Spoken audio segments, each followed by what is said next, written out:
What is good, everybody? Welcome to another Gold Standard podcast. I'm Rob Stats Guerrera, going to be joined by Vish Kumaran in a second. This is Under Review. We call it that because usually on Monday, it's a show where we review the game the previous day and talk about everything that happened.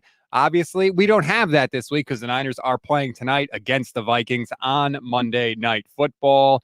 Going to be very excited to preview that. Before we do, I want to remind everybody, please rate, review, and follow the Gold Standard Podcast Network. I always say, if you take the time to leave a review, we will take the time to read it on the show.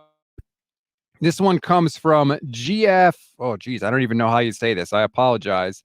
GFYUIOT. Sorry. I have no idea how to say that, but I appreciate the 5-star rating in the review. Way to start the day. As a 49er fan living in Chicago, this podcast gives me all I need to know about my team in a succinct manner. Thank you for breaking everything down and the great insights. Thank you. If you want to support the show, please leave us a 5-star rating and a review. That is the best way for us to move up the charts, to get people to discover our show. So thank you for everyone that does. Please continue to do so. We want to be the number one Niners podcast out there. We think we have the best Niners content out there, and we just want that reflected in the charts. All right, I think Vish Kumaran is here. Vish, give me a thumbs up if you're ready to go. All right, there he is. Vish is here. What is up, Vish? What's up? How have you been? I'm good. I'm not as good as you. Fresh off your trip to Cabo. You pulled Kyle Shanahan. You went to Cabo on us. Yeah, I got the invite. You know, Deebo and Trent were going, Shanahan and CMC and Jed York, and so me and my friends booked a trip a while back, and we went now in the middle of October. Fantastic time to take a vacation, by the way. It's just that you come back and there's still so much going on, and you were just MIA for 5 days, so you got to spend time catching up on it. The one thing I will say is, though, that unfortunately Hurricane Norma was part of the proceedings, but fortunately it wasn't too catastrophic, at least in the area I was staying. Everybody was pretty safe, and my flight was able to take off on time, so I can be right back here to talk football with you. I missed you. I know. I missed you too. I'm glad you're safe. I'm glad everything worked out. All right. Let's get into it, Vish, because I have been studying this 49ers loss. Because we haven't had one of these in a while. I know the NFC Championship game they lost, but whatever. You didn't really have to study that. They lost all their quarterbacks and the season was over. So this is like a real loss to dive into. And there are 3 things that happened in that Cleveland game that I want to see rectified tonight against the Vikings. The first, perimeter blocking. It sucked against the Browns. They could not block the edge. They were just getting dominated. They could never turn the corner. It was just terrible all day long. They couldn't run the ball. Worst I've seen from the 49ers, particularly the 49ers wide receivers, in a long time. So that's the first thing I want to see better tonight. Second thing, avoid negative plays and situations. Kyle Shanahan pointed it out after the game. Other than the first drive, there was maybe one other drive where they had no negative plays. Other than that, every other drive in the entire game, it was either a penalty or a tackle for a loss or something. They were always behind the sticks, and you can't do that against anybody, as we saw. And the third thing, the run defense has to show up. Keep the Vikings out of second and short and third and short. Make it hard on them. Let these pass rushers have a chance to get at Kirk Cousins. So those are the 3 things: perimeter defense, avoiding negative situations, and the run defense. That has to be better. I like this. You did your homework today. Yeah, I'm fired up, man. I swear, especially like having to sit around and watch football all day yesterday. And I saw a comment from Patel here, and others have also. Andre Garibay has made it. Other teams made statements around the league: the Eagles, the Chiefs, the Ravens. Let's see the Niners make a statement tonight. Go out, kick the Vikings' ass, and show everybody, yeah, we had a loss. It was a speed bump. Guess what? We're still really good, and the road to the Super Bowl is going to come through Santa Clara this year. I think they will. This is a pretty favorable matchup in my opinion, much more favorable than the Browns. And in terms of your 3 keys, because I want to touch on that, like how could you put in all of that work and we can't spend time on your 3 keys? That would be terrible. Okay. So let's spend some time on your 3 keys. Perimeter blocking, I'm 100% with you. I think that will be improved. I think the Browns were just getting upfield so quickly that sometimes the timing of the blocks were just a little bit off as well for the 49ers. The negative plays, I think it will be better in this game because they're facing a worse defense, but they're facing a defense similar, not in terms of how they play, but similar in terms of how much they blitz. This team plays cover zero as much as I've ever seen any Brian Flores team defense play cover zero, and they did that a lot. And I think that they will do that in this game quite often. They'll do it with from a lot of different looks, from a lot of different fronts, with a lot of different number of defensive linemen on the field. Shanahan talked about it in the Greg Papa interview that sometimes they do it with 3 bigs, 4 bigs, and 5 bigs. But they're going to do it a lot, and sometimes they're going to win. Sometimes they're going to get the 49ers in a tough one, but in a tough situation and cause a negative play. I just don't think that they have the talented players that the Browns defense had to do it consistently versus this offense. And then finally, your third key was... It's on the screen. Improve the run defense. I'm 100% with you. I don't know that this is the exact test on this run defense. I think Arizona and Cleveland showed a little bit of something that we're not going to see from Minnesota as much. And so I think that's why that particular style of running the football is going to affect the Niners, the pulling and all of that kind of stuff. I don't know that Minnesota does that as much. I don't know that Minnesota has the strength and power in their offensive line that those two offensive lines have shown to have through the first 5 to 6 weeks in this year. And so therefore, I don't know that I think it will be improved, Rob, but I think that particular concern is something we're going to have to monitor next week and the week after that, because it might look excellent in today's game, and I don't know that that's necessarily indicative of a great improvement. Also, if Dre Greenlaw plays, it'll look a lot better. Yes, it will. He's clearly, we've seen he is massively important. They don't have to fix it tonight, Vish. I just want it to be better. I just want it to be not 160 yards on the ground. Like, make Kirk Cousins have to convert 3rd and 7, 3rd and 8, 3rd and long. Let the pass rushers get him, because this is the quarterback, right? This is the slow, prodding, can't really move at all quarterback that this defense should eat alive. They should. Bosa better have 2 sacks tonight. I'd like to see Hargrave get a sack. Like, I need to see it from the D-line tonight. No more excuses. Don't tell me about pressures. I want goddamn sacks tonight. Wow. Wow, you're fired up. I am. What happened yesterday? I'm calm, cool, collected. I just had a vacation. I'm feeling good, and I come back to you, and you're like, what happened the last 5 days, dude? What happened? Roger just says it. Minshew put up 38 on the Browns defense, or 35, whatever it was. Minshew, the backup for the Colts. And I had to watch the 49ers. Minshew was dealing. I was watching that game a little bit on the plane. Minshew was dealing. I'm not liking this loss thing, Vish. I'm tired of it. I have no taste for it anymore. I went back to my week 1 apparel. If you're watching on the stream, you could see I got a 49ers t-shirt on. I got my 49ers socks on. I'm going back to the week 1. That's what I want to see. I want to see week 1 Niners. Dominant defense, an offense that can't be stopped. Christian McCaffrey is going to play tonight, which, look, we can, I don't think he should. I think it's crazy. I think it's incredibly risky by the 49ers. You could say, well, the doctor says it can't get any worse. It happened playing football. Of course, playing football could make it worse. Like, just use your head logically, but they are playing him. So, okay, then put up 30. Let's see it tonight, baby. Whoa, pause. Okay, put up 30. I agree. I think they should put up 30. I think we would like to see them put up 30, but they are going on the road, tough environment, back-to-back games on the road. Let's not act like this is just like, hey, you got to go do that. There's still some stuff to it, and they're going to miss Deebo Samuel. They're going to miss Trent Williams, 2 superstar players. But let's talk about this one right here, because I don't get that one from you, okay? I don't understand where you're going with that, because here's my thing on the injury, okay? Football players play hurt.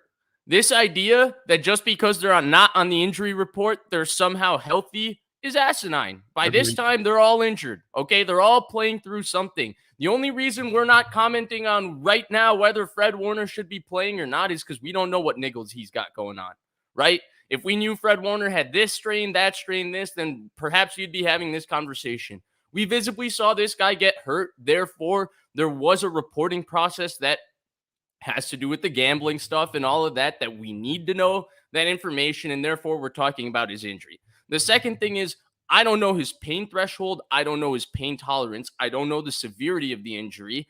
It's hard to go into all of these things and comment about it. I think that the responsible way, in my opinion, and I'm not saying you're looking at an irresponsible way, I'm talking about in a responsible way from the 49ers standpoint, is you have to look from the standpoint, are you making the best decision for the player? If the 49ers, Christian McCaffrey, and the medical staff are all in line that him playing is the best decision for him, then I think that's the right decision. But can we answer that question fairly? We cannot. We don't know. And that's why with stuff like this, I'm like, well, should they do this? Should they not do this? Frankly, I don't know. And that onus, I guess, comes down to the player. If he can play with it, he's got to go play with it. And usually when he plays with it and he plays hurt, we don't like then all of a sudden pull punches on criticism if he plays poorly and all of that. They get evaluated on what happens on the field. It's an unfortunate thing about this business, but I think because there's not enough information for us, it just kind of is what it is. And if he plays, then they're taking that risk. They're taking that. And our thing is we have to evaluate him as somebody that's playing healthy. Vish, I totally understand what you're saying about, look, everybody's hurting, everybody's banged up just because they're not on an injury report. This isn't like Madden, right? Like nobody's health is at 100%, clearly. But Christian McCaffrey suffered an injury that was so bad he was physically incapable of returning or staying in the game last week, right? We know about this one. And I don't care what your injury is, whatever it is, would it feel worse if you got into 25 to 30 car accidents in a 3-hour period? Yes. No matter what it is, it's going to be worse.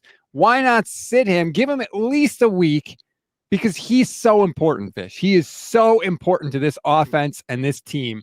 I just think it's crazy that because he's not going to go out there and get 5 touches. He's going to get he's going to play the full load. They're going to treat him like a healthy player. That's why I'm saying we also have to treat him like a healthy player, unless he's Bijan Robinson. Oh, don't get me started on that on my fantasy team. Okay. No wonder you're fired up now. Now I got it. I just think it's crazy that they're going to play him, especially with an oblique. Like oblique injuries are rough, man. They can definitely get worse. He's going to get twisted and turned. I mean, God, he gets face masks like every friggin' week out there, it seems like. I'm just terrified that he's going to go out there and it's going to get worse. And then it's going to be, he's out 8 weeks. And then it's like, now we're in deep. Yeah, but I think that if you're terrified that he's going to get injured, that risk pretty much exists every time he steps on the field, right? And I think we're at a situation, even when we talk about this, like, yeah, sure, you would like them to, play to whatever is safest for the player, right? Like as fans, like let's be honest about something. We would like the impression that the teams are looking out for what's best for the players because we're fans of the team and we're fans of the player. And we want the team and the player to be together singing Kumbaya because that makes us feel good, right? Right? So we want to believe that they are thinking in the best interest of Christian McCaffrey's health. Reality is they're thinking what's best interest of their football team. And Christian McCaffrey should be thinking in what's in the best interest with Christian McCaffrey. The problem I have in terms of being able to make a definitive statement on should he play, should he not play, is I haven't seen how his body has reacted over the last week to the injury. They're the ones that see him in practice. He's the one that gets to feel how it is. If they make that decision that he's playing, then they got to feel like, okay, we got to take this risk. And well, then we'll evaluate you for taking that risk. And that's kind of my thing on it. Like, I'm not going to judge and say he should or he shouldn't play. But if there are consequences of him playing this game because he's already injured, of course, I'm going to criticize them for that at that point. But for me, it's kind of a wait and see because I don't know how the injury has progressed over the. I'll give you the best example. Do you remember in 2014? At the end of I think the Niners were 2-2 and they went to the Rams. Kaepernick threw for like 300 yards. At the end of that game, I think 2013, Navarro Bowman had a very good game. Joe Staley at the end of that game got his knee buckled on an edge rush. He got bull rushed into the pocket. His knee got buckled. He started yelling, and everybody thought Joe Staley seriously hurt his knee. He got carted off, right? That looked visibly very serious to us. I think what it turned out to be was he had like a grade 1 MCL strain or something like that. Not the craziest injury. Yeah, he came on the show and was joking about it. Right. Something serious. And he said everybody was making fun of how he yelled after the injury when it turned out to be somewhat benign. what ended up happening, what I think is funny, is that he ended up playing the next week, right? And Right. when the visual we got between the last time we saw him on the field and then we saw him playing made us think that that guy should have never played. Like, okay, you dodged a bullet because he didn't get injured more seriously based on how he reacted and how his knee looked at the time of the injury. The problem is we didn't get to see how he felt over the course of the week, and he ended up being fine. And so that's kind of where I stand with Christian McCaffrey as well. We just haven't seen what's happened since when he looked injured when we saw him in the game. And if he feels fine and he feels ready to play, how can we then sit here and say he shouldn't play? They should rest him. What has this team done over the last 7 years when it comes to player health and injuries that gives you any confidence that they're making the right decision right now? Oh. Hey, Right? Nick Bosa did have a perfect recovery from his ACL with great Yeah, timing. because he did all his own stuff. That's why. Anyway, Heineman on Twitch. I love this. Kyle, handshake, Ivan Drago. Oh, If nice. he does, he does. Well done. That's the comment of the day so far. I appreciate that. Look, obviously, if Christian McCaffrey is out there, I'm going to be cheering for him. I'm going to be praying he stays healthy. I just think it's a crazy, crazy, crazy risk because it's not just about this week and getting through this week healthy too, right? It's about the additional strain and stress that's going to put on his body for every week to come after this. And I just feel like this is a team that you should be able to beat, even without Deebo. You should be able to beat the Vikings without having to risk Christian McCaffrey. If this was a playoff game, of course, play him. But it's week 7, Vish. It's week 7. This is also a really good comment from JC. This is a fair assessment because again, the Deebo Arizona game, he was kind of out there as a decoy. He was out there getting cardio a little bit. They didn't really target him. They didn't really use him in the run game, and he was injured the previous week, and he ended up playing, and then he came back to his normal amount of targets after. So perhaps maybe CMC is going to be a decoy. Nah, I don't believe this one. No. If he's on the field, they're going to give him the ball a lot because he's their best player. He's their cheat code. He's everything. It's a little different as a running back, right? As a wide receiver, you could kind of be a decoy out there. There are plays where Deebo could just jog along or whatever and not really take any physical abuse. It's much harder to do that from a running back position. Oh, yeah. This is a comment I don't agree with. Ark says, CMC going to play. Can't tell that dude what to do. Yes, you can. That's literally Kyle Shanahan's job. He's the coach. He can decide who plays and who doesn't play. He can 100% tell Christian McCaffrey what to do. It's crazy. Oh boy, here we go. Vish Levin is here watching. Normal broadcast or Manning cast. I'd love to see Rodgers' interview where he's forced to talk 49ers, but it's a game time, so I won't stray from the normal broadcast. The Manning cast is what you watch when your team is not playing because they don't talk about the game. They're doing their own stupid, goofy thing. No Manning cast tonight. I'm watching the actual broadcast. I want information. I don't need to see the chuckle hut that the Manning brothers have going on. I switch based on portions in the game. So if it's a close game, I'm gonna tune into the Manning cast because they're gonna have more interesting things to say because they're not gonna go through the play-by-play, and that's when they're really watching the game. They're gonna talk about because once the game gets going a little bit and Peyton and Eli start to get a feel of what's happening, they'll start to call out stuff like, "Oh, I think they should do this then," and they're very good. They're very accurate. They really know of course they know but they really know football. But if the game's not close, if it's the beginning of the game and they're starting their interviews and all of that, then I'm probably going to tune into the broadcast. But I will say the Manning cast also gets some tidbits because the Manning cast does get the opportunity, I think, to sit down and do the same coach player interviews that the normal broadcast team does as well. And Peyton and Eli ask, in my opinion, different questions that give you different answers about the football team, while Joe and Troy might give you some more conventional information that you hear in every broadcast. It's just more accurate because it's obviously a lot of things changing week to week. Yeah, I'm not like you're right. When they're talking about the game and they're focused on the game, they can break it down and analyze it, and it's wonderful. I totally agree with you.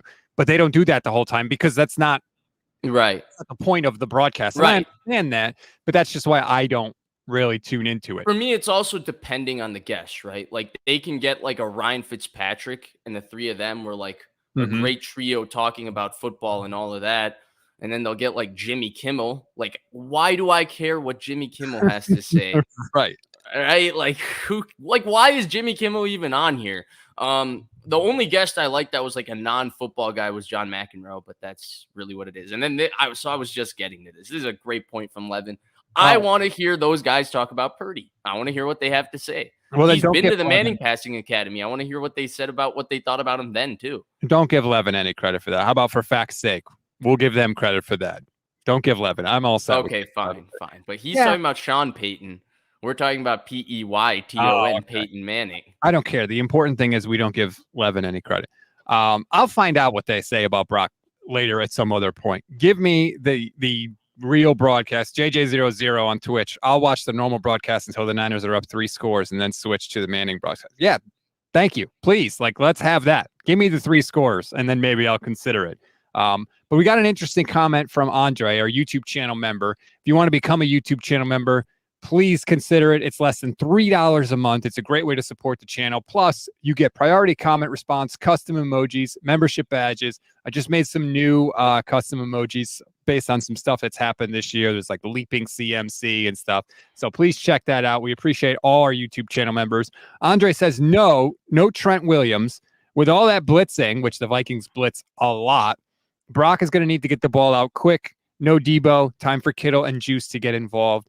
What will the offense look like tonight, Vish? What do you expect to see from Kyle now that he knows ahead of time no Deebo Samuel and probably no Trent Williams? I think Brandon Aiyuk is going to have an enormous game. I think Brandon Aiyuk should have an enormous game. I think Byron Murphy's a solid corner. They're going to get a lot of man-to-man coverage. It's a good matchup for Brandon Aiyuk, in my opinion. And what they do specifically that's interesting is they play a lot of off coverage when they do blitz zero. So they let you catch the ball in front of them and then they come up and tackle you.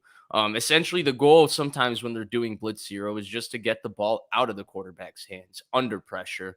And then they're they're hoping for deflections and stuff like that to create opportunities.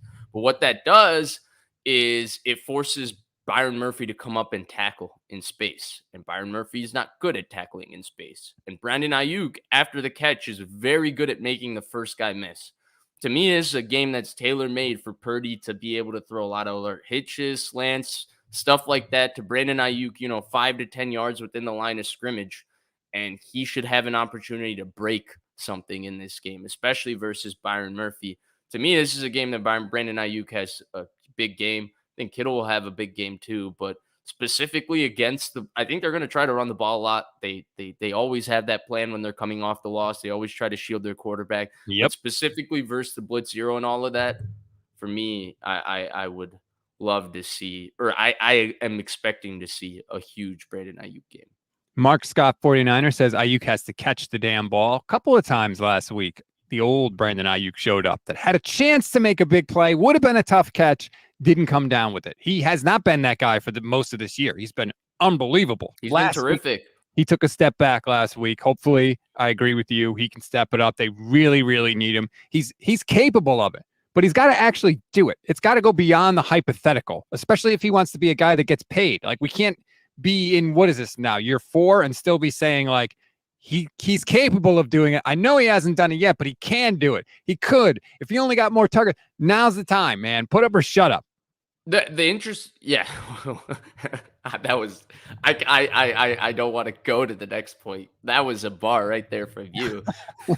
But the interesting thing for me with it is I think that their game plan is going to be to try and get the ball into space and let these guys go after the catch. But the thing is, the 2 guys that are the 2 best players in space for them, obviously besides Christian McCaffrey, who's playing in this game, are Deebo Samuel, and then Trent Williams is the best blocker in space in the history of the NFL as an offensive lineman.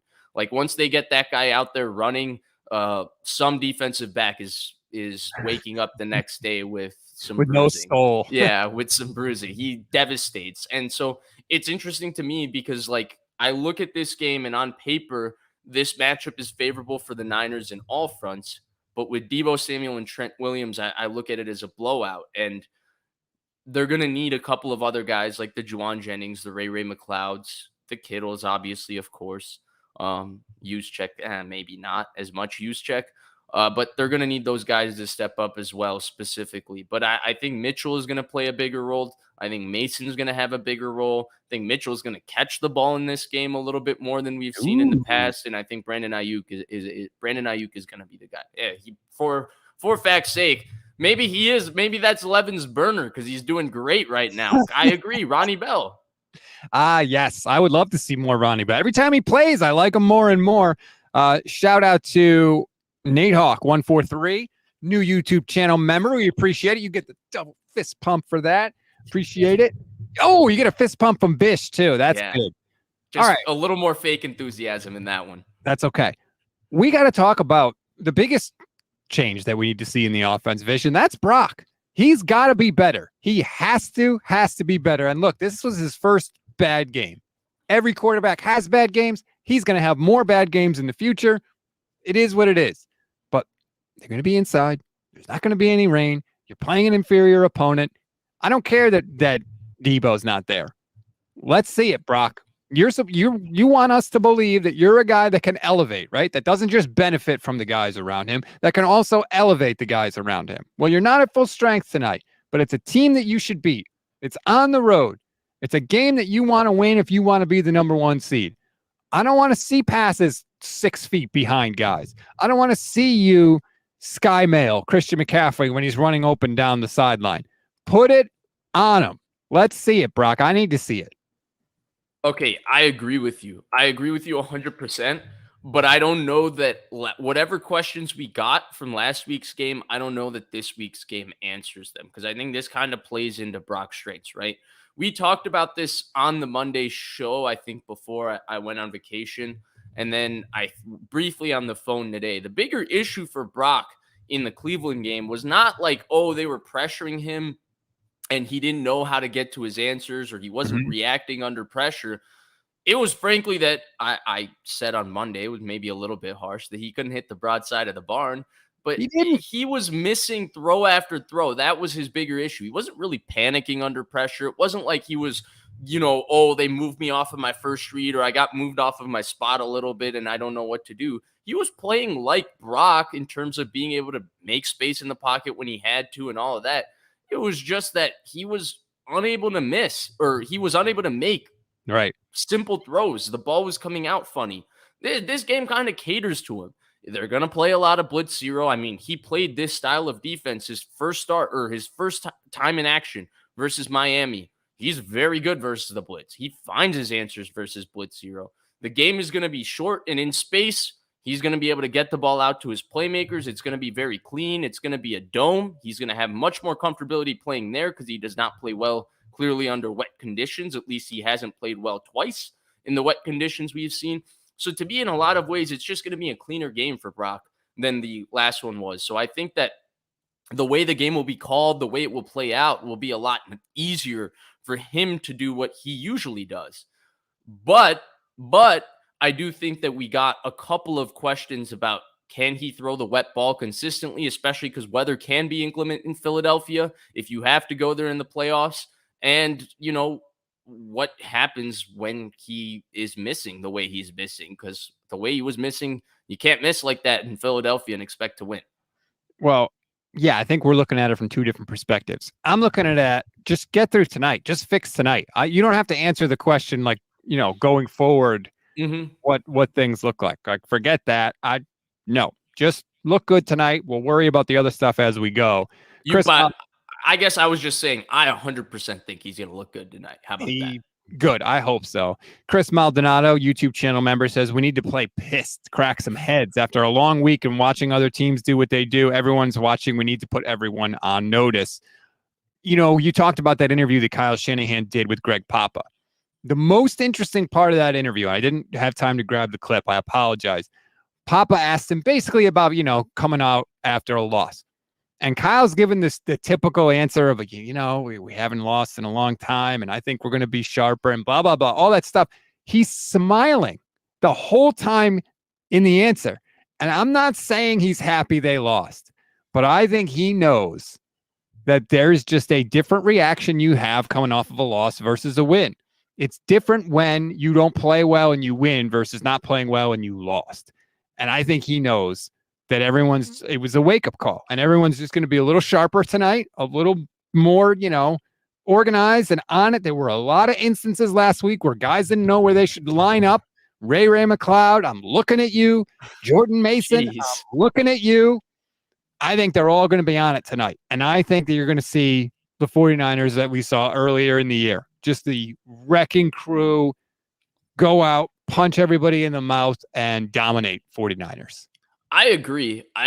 And I think that the loss was just the natural circumstance of they had been winning for so long that everything was just being too good to be true. And in that particular game, like, let's be honest, as much as we talk about the individual elements of the 49ers, there were elements pertaining to the refs and stuff like that enabled the loss, that those things have gone the Niners' way over the past 14, 15, 16 games, when they've been winning.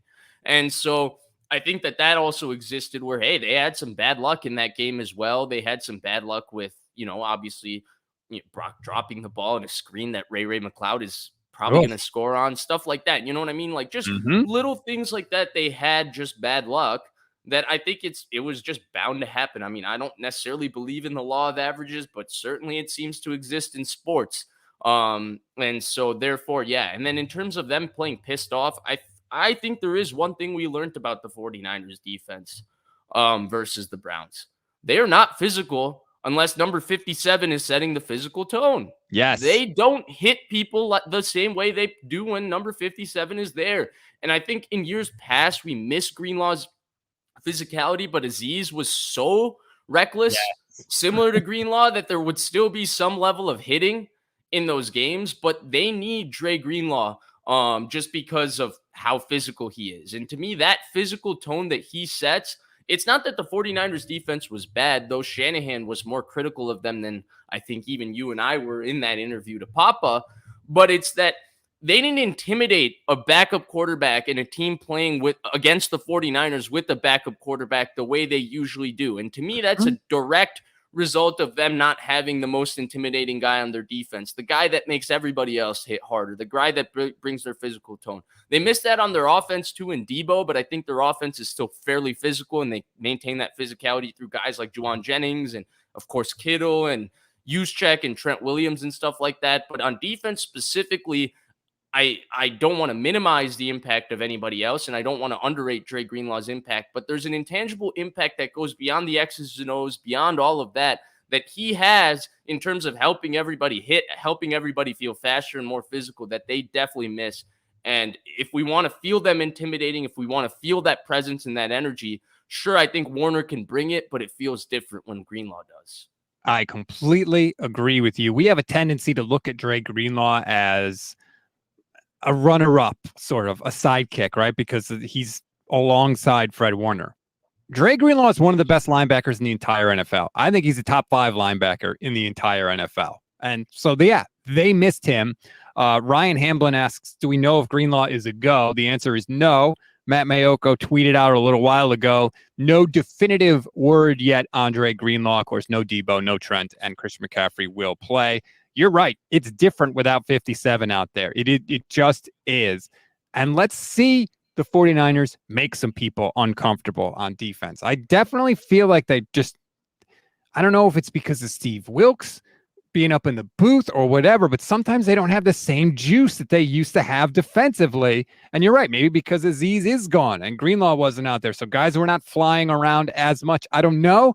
But I want to see it, man. I really want to see it, because that's when you know this defense is on their P's and Q's, when they are lighting fools up like they did against the Cowboys. 100%. And by the way, I don't want to make it sound like their run defense issues are because he wasn't there. I don't think that's the case. I'm just talking about in terms of, I think they could have scared PJ Walker in that game. And PJ Walker played terrible for the majority of that game, but they never intimidated PJ Walker. And I think that's the difference. They never intimidated the Browns. Look at Dallas, right? When Dre Greenlaw, who did he crack early in that game? He suplexed Tony Pollard, right? When he suplexed Tony Pollard, they got scared. Right out of the... They didn't want to get hit. I think, and then just that feeling of oh no, here we go again, Yeah. And it's a little different because they have more history with the Cowboys and the Vikings, but yeah, I totally agree. King says, Stats, I listened to your crossover podcast with Paul Allen of the Minnesota Vikings. He's their radio voice. He kept calling you Statsy. I love it, man. Would you prefer Statsy or Statsy? Paul's the only one that could do that, all right? Paul and I go back a long time, and I appreciate his time. He was awesome. Not really a fan of the Statsy, but he can get Statsy. Yeah. Statsy, keep it down over there. I know. I shouldn't have even opened that door. You shouldn't have said that because you know who's going to call you Statsy from now on. 11 is going to call you're Statsy. I wanted to get to one other thing real quick, and it didn't have to do with the game because I've seen this a lot, and to be honest, I'm tired of seeing it. 49 ways. I've noticed that none of the 49ers content creators are addressing the Jack Hammer situation. No one is denouncing it or saying anything about it. What do you want me to say about the Jack Hammer situation? Okay. He did what he did. He had an inappropriate relationship with a student when he was a teacher at some high school or wherever the hell he was. None of us knew about it.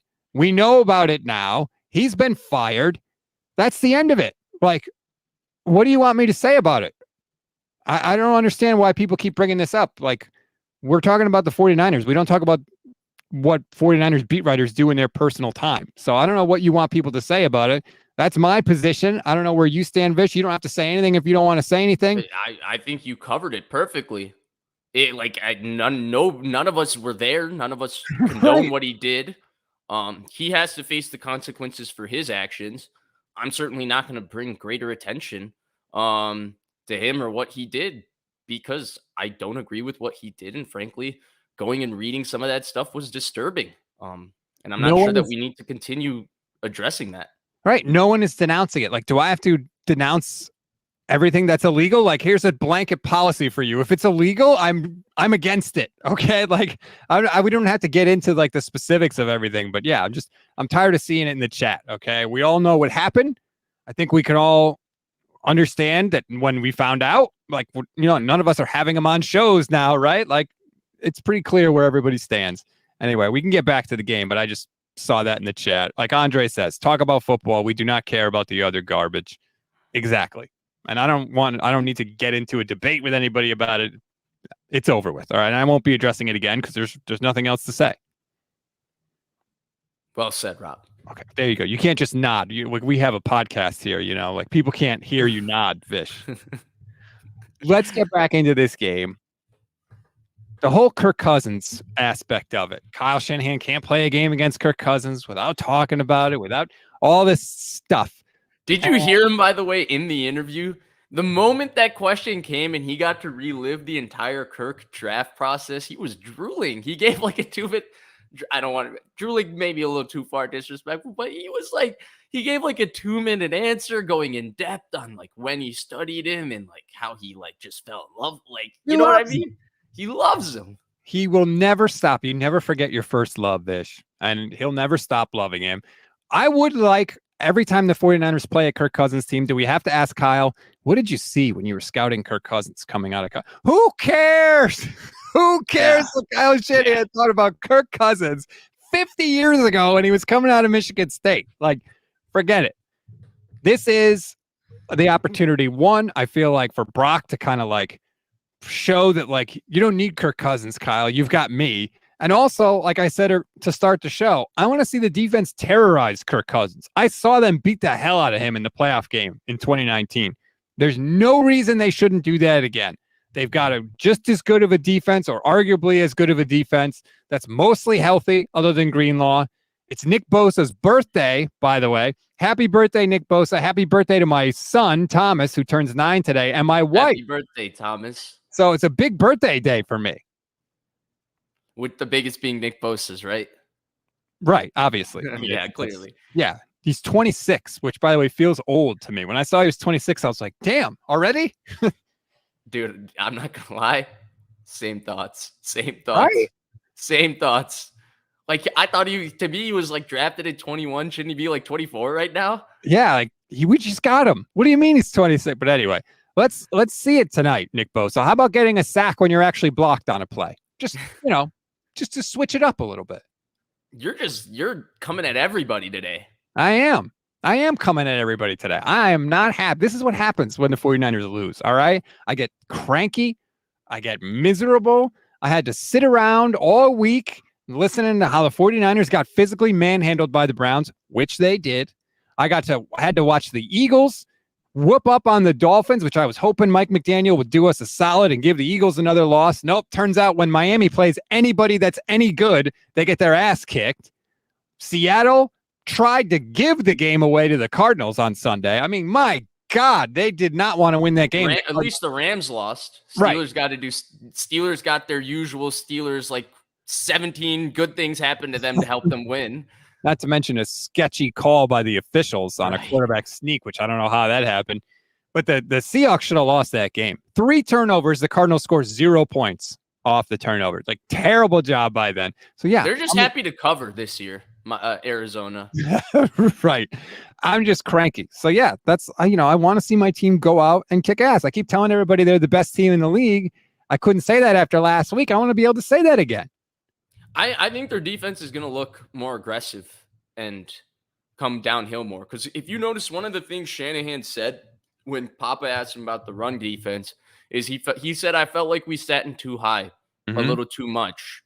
And so I think that perhaps a point of emphasis specifically with the run defense while we're on that topic will be like, I think they're going to be a little bit more aggressive. I think they're going to play a little more single high. I think they're going to come downhill a little bit more because I think that this is something, especially just because of how he talked about it, Rob, in that interview. I feel like this was a point of emphasis for them this week. And this has been something they've talked about as a coaching staff and all of that, because he had no issues when they had that conversation to come out and say they had 34 rushes and they sucked on third down. That shouldn't be happening. That means they were running the ball way too well on first down and second down. Yep. I didn't think like we were aggressive enough. I thought we sat in too high enough, too much. These were all things he said. So I think this is a point of emphasis for them. Here's my question. Did you not say that during the game? Like, if you noticed that, why didn't you switch it up? Like, what took so long? I mean, I feel like while you're in the game, like perhaps they might have switched it up. I haven't watched their defense fully from last week because I spent time just watching their offense, and then I went to Cabo. Not to flex on you, Rob. I went to Cabo. I forgot when you mentioned it 40 minutes ago. Oh, yeah. Do you think Kittle and CMC do this one? Like, hey, Ross Dwelly, I went to Cabo this summer. What did you do? Right. Probably. No, I'm joking. I would. But going back, yeah, so I didn't watch their defense as much, and maybe they did make some changes, but I don't know that there was like an intent to do that from snap number one. And I think Shanahan was talking about it in terms of like there should have been that intent throughout the game, and he felt like maybe they were too passive by sitting in too high and allowing them to run the football. Now, again, it is a little bit different from the standpoint of why are you sitting in too high against PJ Walker, right? Right. Like challenge PJ Walker to make big throws on the outside, which he did throw a huge honey hole shot on 3rd and 10 yesterday to cover 2 hole shot. That was like a big time throw. But you know what the weird thing is? Sorry to cut you off. Like against the Cowboys, the Niners came out in man coverage and they were like, yeah, they challenged them, right? They challenged them, right? And that's interesting. That's interesting to me because maybe they didn't like the matchup against Amari Cooper. I'm not sure if that's the one guy that really triggered them there. But Jordan Addison, KJ Osborne, that's where the Jordan Addison came from, the KJ Osborne.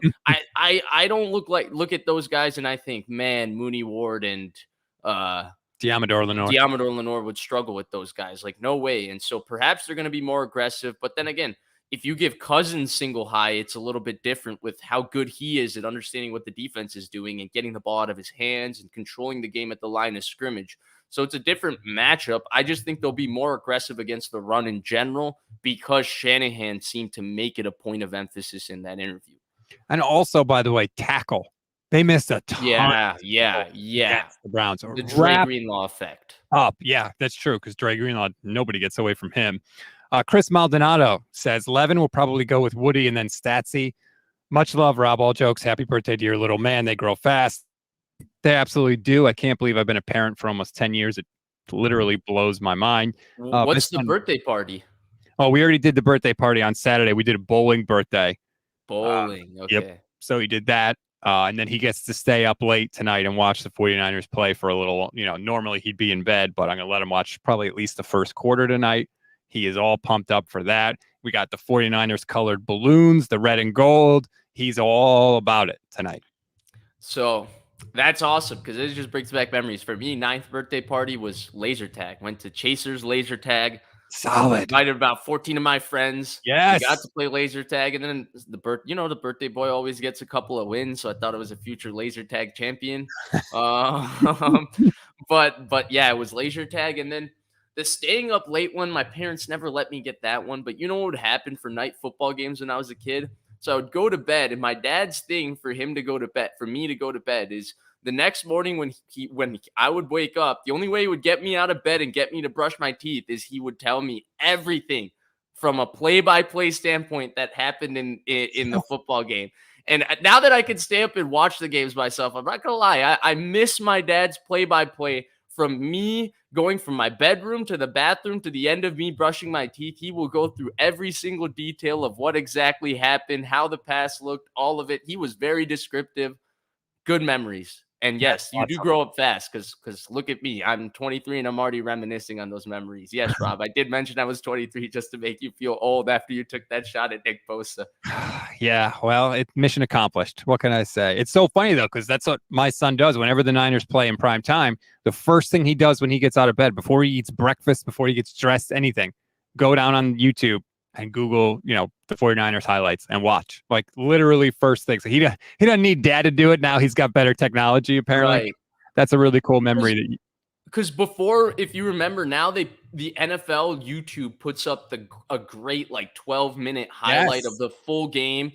But before, you used to get that one game day highlight segment on NFL Network with Rich, Michael, Mooch, Marshall Faulk, Dion, and they would show the game for in the Niners at that time, they would show for literally 30 seconds on that show. Right. They would talk about them for literally a minute.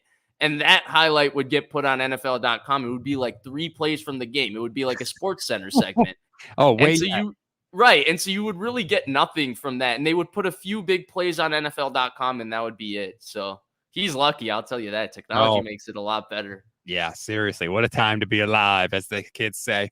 Talking Head says that the Niners more inclined to make a trade if they lose tonight that they perhaps wouldn't have made otherwise. Wide receiver, running back, another pass rusher. So the trade deadline is Halloween, which I believe is a Tuesday, next Tuesday, right? The 31st is a Tuesday. I think they're going to do something. I don't know that it's going to be, a Christian McCaffrey level deal, but I think they're going to make some sort of move.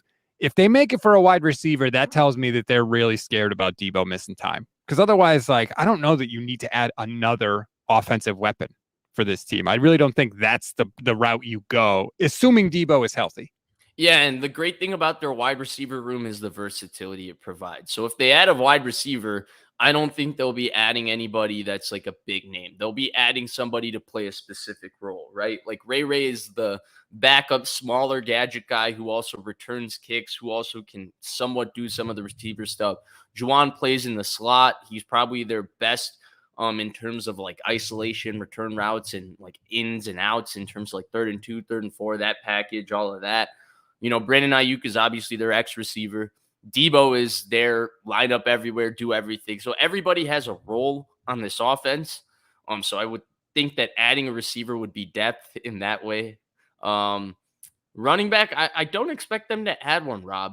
I just think part of the usage is, I mean, I've been talking about it for years, and then Shanahan, or not for 2 years, and Shanahan talked about it, or 1 year and a half, and Shanahan talked about it in the Greg Papa interview, that it's not that Mason doesn't run the ball well or Elijah Mitchell doesn't run the ball well. They need to be able to trust those guys to be able to execute all the pass game assignments that Christian McCaffrey does. And so I don't know that they can integrate a running back from mid-year who would pass both of those guys. Go ahead. But Elijah Mitchell is not new to this system. Jordan Mason is not new to this system. If they can't execute the passing protection stuff, that's on the coaches. Why can't you get these guys ready? What is the big problem here? How much longer do you need? Why do you have guys on this team that suddenly don't know what the pass protection rules are? If they can't do it, get them off the team. You can't have. He's a young player, Rob. Sometimes you have protection busts. We talked about this last week, right? They just don't have time to let him make a mistake. When he makes a mistake, he gets pulled. He gets 4 carries a game because he's playing behind the best running back in the NFL.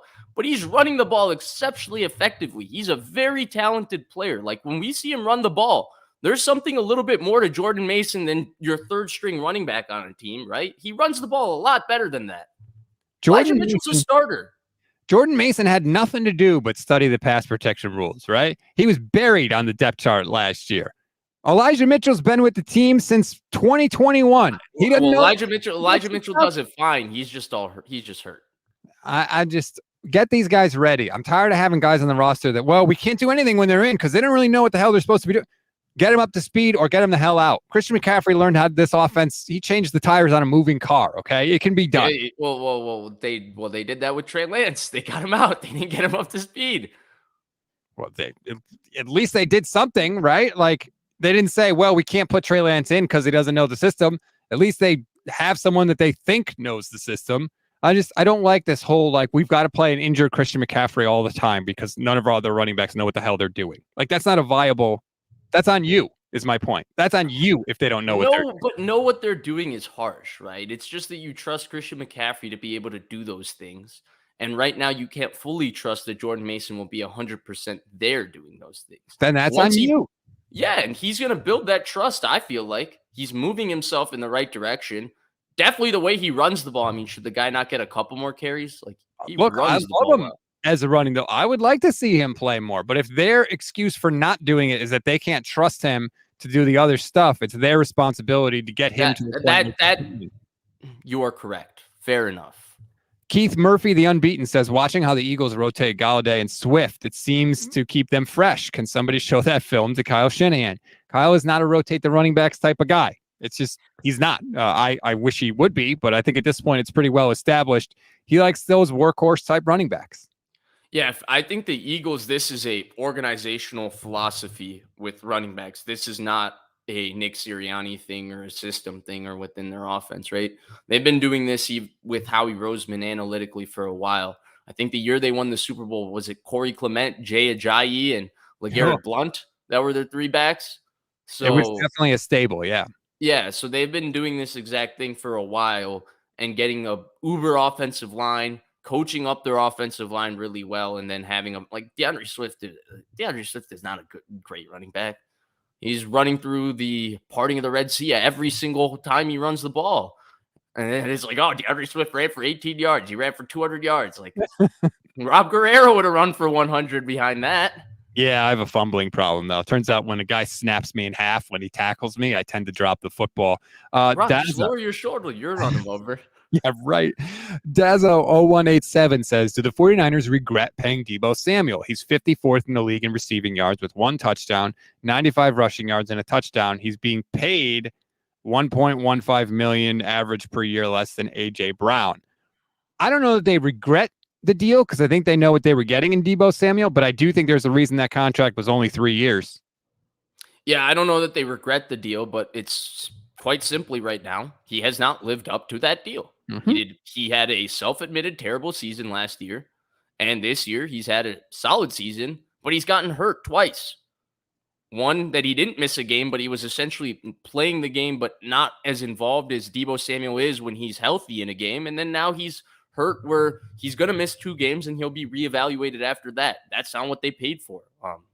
The reality is they might not regret it because they might feel like he does something so worth it for their offense that they cannot replace that because he's a very talented player. But when you pay him that much money, it's for him to be available and for him to be playing his best. And he has done neither in the last year and a half. I completely agree with you. And he hasn't improved his route running either, by the way, because CJ Gardner-Johnson's right. He can't run routes. And he probably could cover Deebo because who can't cover Deebo as a wide receiver? Show me the defensive back that Deebo Samuel has cooked as a route runner. Please. I'm still waiting for that. You and I are going to have to watch some film together later. Uh-oh. Well, if you've got somebody, please say it. Like, I mean, there is a few. I mean, just go back and watch the Giants game. Apparently, Jackson, good player. And Deebo burned him on a route. Yeah. Well, what do you mean by burning him? You want him to break the guy's ankles, make him fall over, and create like 80 yards of separation? When we watch Brandon Aiyuk, is there any question that Brandon Aiyuk can run routes? That's Brandon Aiyuk's skill. When we watch Brandon Aiyuk, do I say I want to see Brandon Aiyuk run 3 guys over, break 4 tackles, and turn a 4-yard gain into a 95-yard touchdown? No, but he can still catch the ball and get open. Deebo can't do any of that other stuff unless he gets open and catches the ball. And the problem is he can't get himself open. He does it. He just wins very differently. He wins based on his explosive ability and his ability to use his body to create leverage. That's why he wins on these kind of rounded in routes and stuff like that, because he's just able to get leverage, and then he's really fast when the ball's in the air, and he goes and snatches the ball and he aggressively tracks it in the air. But in terms of being precise with his routes, I mean, no, he rounds them out. He takes a couple too many steps. That's not his game. That's not what he's here for. That's supposed to be Brandon Aiyuk's game. That's fixable stuff. All that takes is repetition and effort. But they knew everything about that. And I think he's a better route runner that he gets way credit for, because I think some of these technical things, he's still fairly effective in my opinion. But they knew all of this when they paid him. It's not like they paid him saying like, oh, Deebo Samuel is going to now become Jerry Rice running routes out there. Right. No, I agree. When you give somebody that contract, you have to assume that they are going to be who they always have been. Like, I think that's fair. But I also think when you sign that contract, you personally have responsibility to take your game to the next level. Like, they've talked about it this year with Nick Bosa, how he kind of feels more pressure. Fred Warner talked about it after he signed his big deal. He felt pressure to kind of do more out there. And I do think you have a responsibility to do that for sure. I don't think we've seen it with Deebo. He's hurt now. He's at least going to miss 2 games. I think he's going to miss more because it's still a fractured shoulder, but we'll see. After the bye week, they're going to reevaluate. Another comment from did you have something you wanted to say? Yeah, no, I was going to say you're absolutely right about that, and I think that's where he just hasn't lived up to the contract. And Warner had the one kind of down-ish year that wasn't really a down year, and then he followed it up by being even better the year after. Bosa, we'll see. So far, he's had a down-ish year by Nick Bosa's really lofty standards. Mm-hmm. But I fully would expect Nick Bosa, whatever happens this year, next year with the full offseason, to come back and be the same exact thing. And that's where Deebo, to me, has been a little bit disappointing, because he supposedly did all of that this offseason. And again, part of paying him is injuries are unfortunate, but you want Deebo Samuel to be healthy. That's part of why you're paying him. And if he's not healthy, he's not living up to the contract, unfortunately. It's not a criticism. It's a reality. I'm not blaming him for getting hurt. He got hurt. But when he gets hurt, he doesn't live up to his contract, unfortunately. And it seems to be the case right now, a year and a half into it. Now we'll see. We'll see how he finishes the year. We'll see how he comes back from this injury. We'll see how he does in the playoffs. But for sure, he hasn't lived up to the contract, right? I would completely agree with you. Daza says Mason is averaging 5.6 yards per carry with 2 touchdowns. Yeah, the running is not the problem with Jordan Mason. Close Quarter says Deebo isn't a bad route runner. He's just not known for it. He gets open all the time. What the F are you people questioning him just because of Gardner's smack talk? No, I would have questioned it before CJ Gardner-Johnson ever opened his mouth. He gets open all the time because Kyle schemes him open, and most of the time he's running like 2 yards past the line of scrimmage, and he's doing a drag or a slant. That's when Deebo gets open. Like, can we be honest about this? He runs like 3 routes. I mean, he runs more than 3 routes, but you can be effective running 3 routes if you can sell 3 routes really, really well, lining up from one spot. I don't know that there needs to be this expansive, you run all of these kinds of routes. I mean, they make him the primary a fair bit. I would say him, Brandon Aiyuk, Christian McCaffrey, those 3 guys. Every play the 49ers install, one of those 3 guys is the primary read. Yep, and they should be. Yeah, but I'm saying they do put him in a lot of more favorable looks to run routes into, but he still gets open on those routes to make him the primary read. That's where, the other guy who's still looking a little as good, but, maybe he's lying a little bit on why he's not getting the ball as much. Yes, he's staying in the block, but it's not why he's not getting the ball as much. He's just read number 3, read number 4 on a lot of these plays in their offense, or at least that's how it looks based on how the quarterback is playing through the progression. You never know. You never know how they're coaching it, how they're teaching it, but it seems that way right now. On the Kittle thing, I'm trying to see if I can pull it up real quick. Rich Madrid had a couple of stats about the Kittle pass blocking thing, because I think that... Oh, are there actually? He had it. I'm trying to see if I could find it, and I apologize for not having this ahead of time. Now it's kind of buried because he's been tweeting about all the action that we saw. But basically, the point from Rich was that George Kittle is not running or is not pass blocking nearly as much as people think he is. We just assume that if he's not getting the ball, he's pass blocking, when in reality, he's either not getting open or he is getting open and they're not throwing it to him. Yeah, that's pretty much it. I agree. He is pass blocking more. But yeah, it's pretty much it. But that's what I'm saying. I think they're not throwing it to him because from my standpoint of watching it, it feels like he's just later the progression. And the quarterback is looking elsewhere first. And that elsewhere is usually one of those three guys. You mentioned it. I want to see George Kittle get the damn ball more tonight, especially with Christian McCaffrey less than 100%, with no Deebo Samuel. Perfect opportunity to take George Kittle out of the packaging. Forget pass blocking. Give him the ball short and let him run. That's what he does anyway, right? Like, that's really when he's at his best. He's another guy that's not necessarily a great route runner, but you get him the ball. The first guy is never tackling George Kittle. I don't know that I've ever seen it happen unless I think George Kittle's a very good route runner. I don't know if I'd take that slight. I don't think he's that great. I'm not saying he's bad at it, but like, he's no Travis Kelce. I'll tell you that. It's not even close. Nobody moves like that in the tight end position in the history of the NFL. He's not even close to Travis Kelce. Travis Kelce like never has a bad game. Travis Kelce never has like 3 catches for 30 yards. Like, no, that never happens to Travis Kelce. George Kittle lives in the 3 catches for 30 yards, other than like the 1 to 3 games a year he has where he absolutely blows up and is incredible. Production wise, absolutely. Like, you are 100% correct, but I don't think Kittle's issue. What I'm basically saying is I don't think Kittle's issues are individual. I just think that they feel that there are better players in this offense than him right now, and they prioritize getting those players the ball and not him. And it's not that he's chipping. I don't feel like he's been chipping that much more. He's chipping maybe a couple times in a game, but I don't feel like they chip as much as we nearly think they chip. They didn't chip TJ Watt as much as we thought they would chip. So yeah, what happened? Sorry, I was just throwing Kittle stats up on the year. I put the wrong window up for a second, but there they are. Yeah, so I don't think they chip nearly as much. It's not that he's staying into blocking as much as people think, though he is doing it a little bit more. It's just that I feel like they're prioritizing getting other people the ball. Well, then why are they paying him like the way they pay Deebo more, they pay CMC more. That's my point. My point is, like, at one point you thought this guy was worthy of this contract. Now you're saying he's not. He can't even be one of the top 3 options. Like, dude, he's the 4th option on an offense with 3 players who have been, or 3 different guys who have been first team All Pro, and another guy who's ascending more than while the other 2 guys are probably declining. Don't put Trent Williams in the All Pro thing. That sounds so. Well, it's Kittle, CMC, and Deebo. Right. Kittle's been the All Pro, not Aiyuk. Right. But Kittle's declining and Aiyuk's ascending. Kittle has. I also think he's a little bit banged up still. He's always hurt coming into the year. I think it takes some time. He's got 2 games this year with more than 50 yards. Really, 2 games with more than 30 yards. Like, by the way, I think today, if there was a game for him, have you seen Minnesota's linebacking core? Great. Let's see it.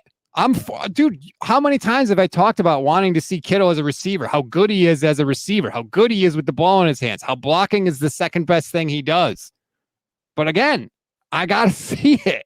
Fair enough. Well, tonight's the night. Tonight's the night for a good night, George Kittle. Good. On National Tight Ends Day. If I got to hear one more time that it's National Tight Ends Day. Oh, gosh. With Gronk, that Fox skit was terrible, dude.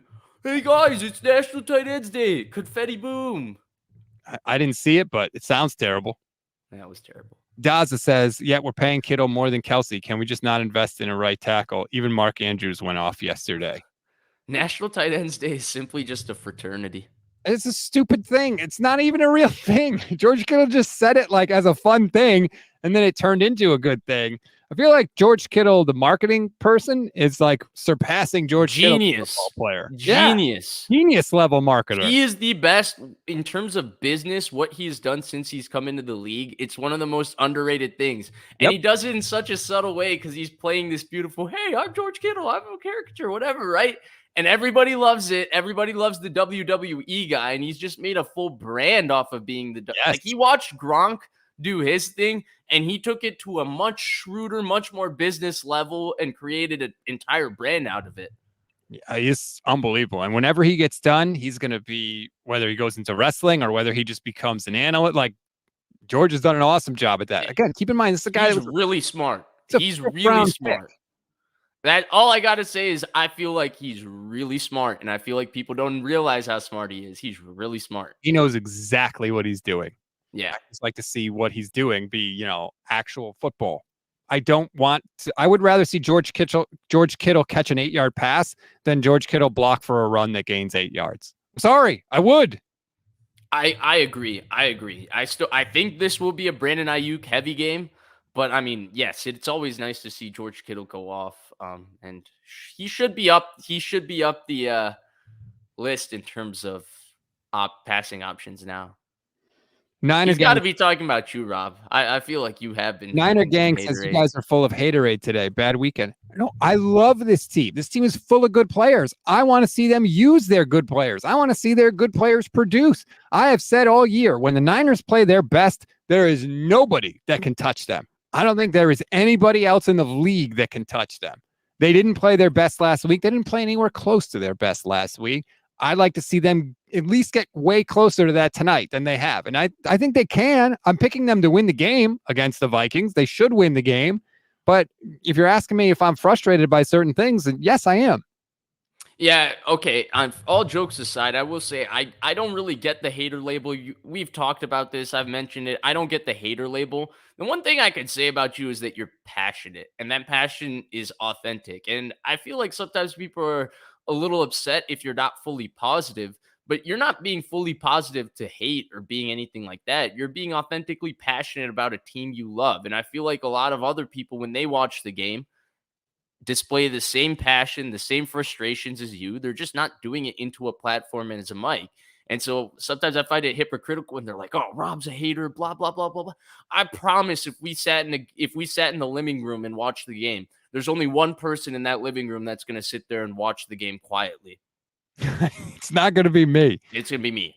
Oh, dude, I am up in front Yeah. of the TV and like the stand, like the 3-point, like I am all over the place when they play. Last week, when things started going well, I started freaking out. I ran down here to my basement. I was like, I got to change the juju. And then Lenore immediately picked off PJ Walker. And I was like, holy crap, it's working. Here we go. Didn't quite complete the deal. But dude, yeah, I used to do all that stuff. And then once I had to start talking about this, then it's just like it's like taking an exam for me now when I'm watching the game. I'm just trying to gather as much information as possible.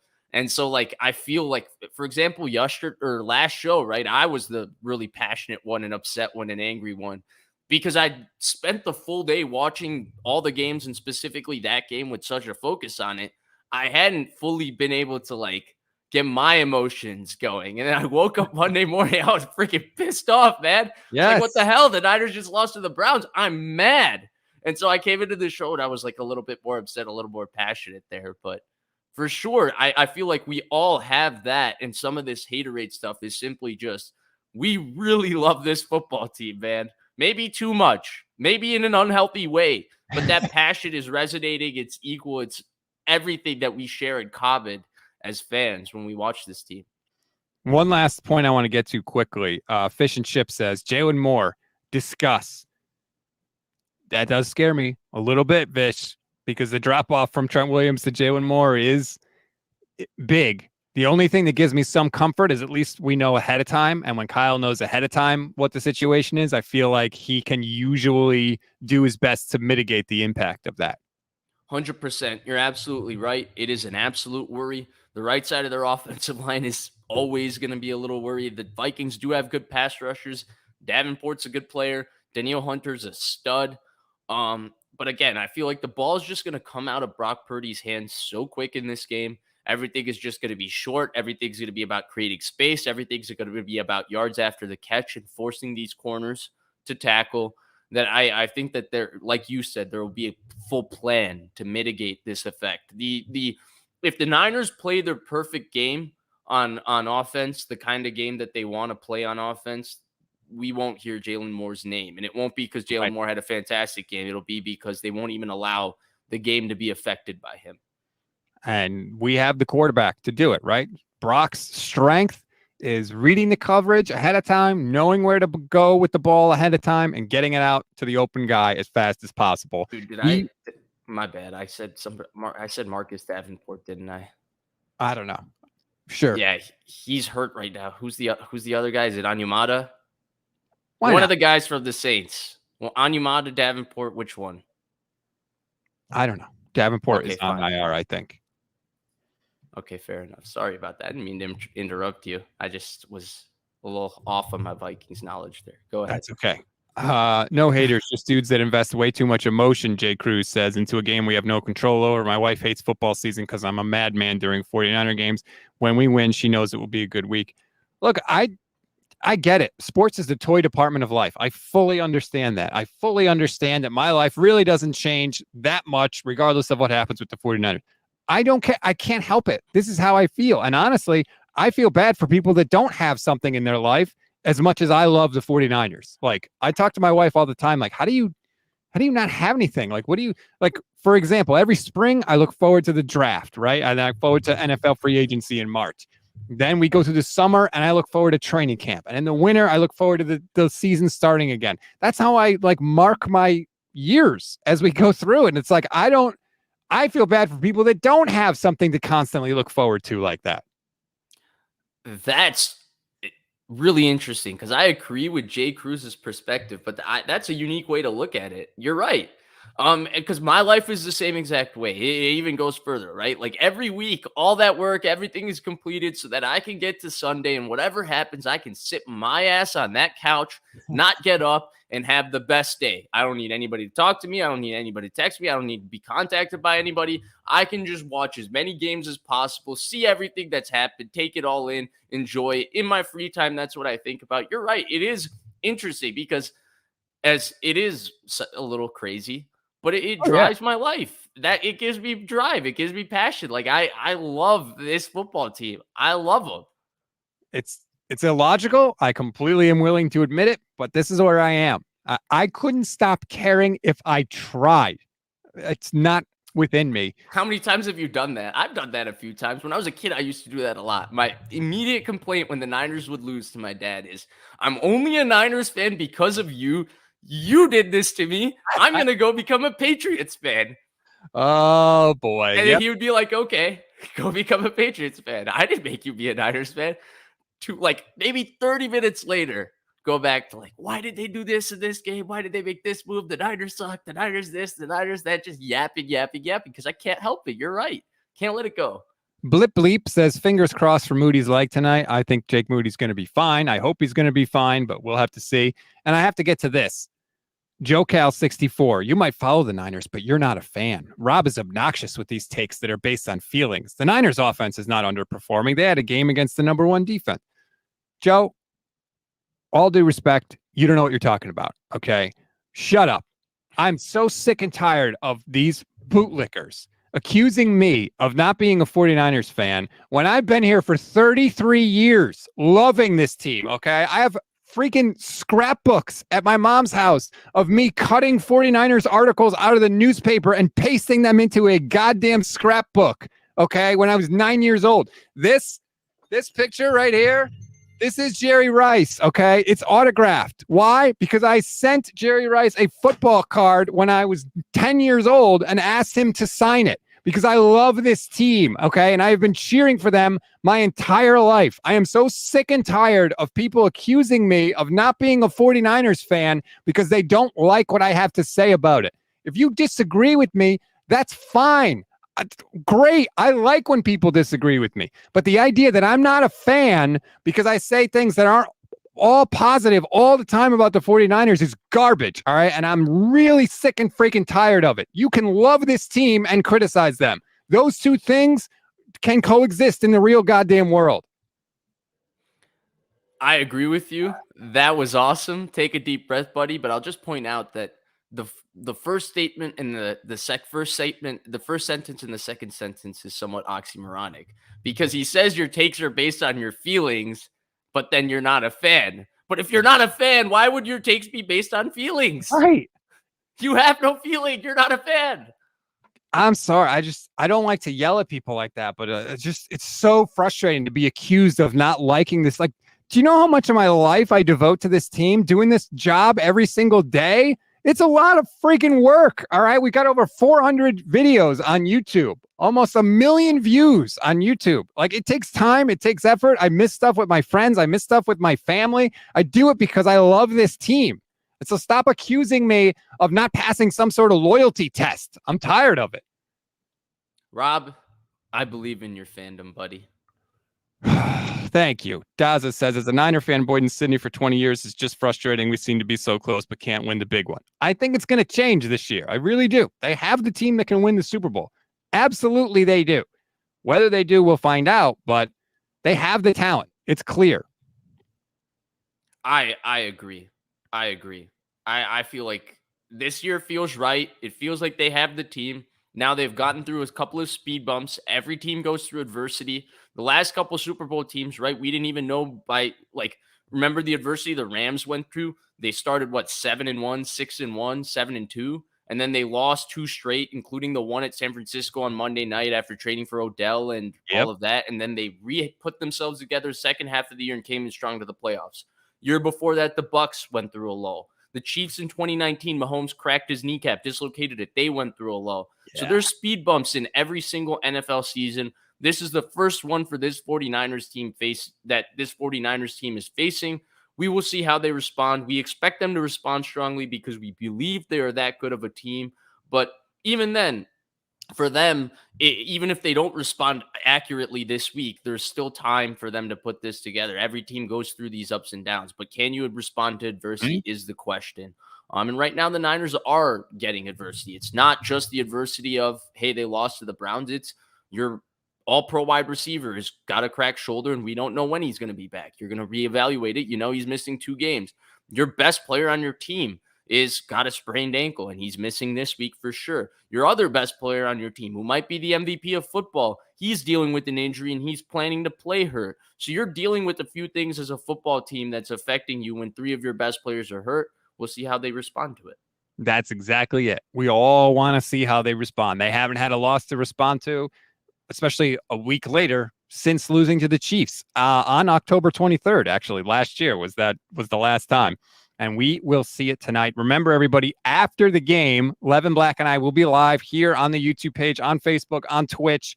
Instant reaction show. We'll go over everything that happens. We'll take your questions, your comments. We'll rehash it all. I can't wait. It's going to be so much fun because I think the Niners that we know and love are going to be back tonight, and we hope you join us for that. Continue to rate, review, and follow the Gold Standard Niners podcast. Like and subscribe to the YouTube channel. If you hit the little bell, you'll know right when we go live. We go live every single weekday. And like and subscribe to Vish's YouTube channel. Just search Vish Kumaran. It comes right up. It'll make you a better, smarter football fan. Vish, enjoy the game tonight. Prepare for 10,000 text messages from me. And hopefully we're talking about the 6-1 49ers. 100%. And I don't know which Vikings pass rusher I was referring to now that I'm looking at their depth chart. Just let's talk about Danielle Hunter for that one and leave it. Rob, I can't wait for the game. Obviously you won't be cheering as you're not a fan, so you might be doing something else. I will be cheering hard. Nice. But sure. I can't wait to see what happens, and hopefully we're coming back here next Monday with 2 49ers victories to talk about. Hell yes. Amen, everybody. We'll see you tonight.